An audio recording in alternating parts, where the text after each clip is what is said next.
This week on Beyond Innovation.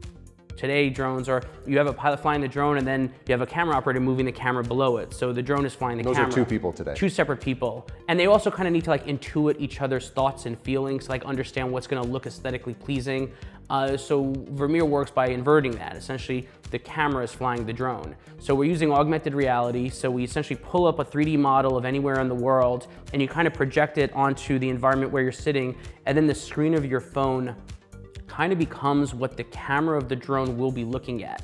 So you literally like move your phone through space. Like it's physical, you actually like move around, and what you're doing is you're not just creating a drone path, it's more nuanced, you're creating a camera path. That 3D model in AR has GPS coordinates, altitude coordinates, so we record GPS path and camera orientation, and then you can either show up to the location where you are pre-visualizing the shot with your own drone and execute it, or you could send it to a proverbial Uber driver with a drone in his or her trunk. They take it out, upload your shot, and then it autonomously accomplishes it, and they could send you the footage or the photos days later.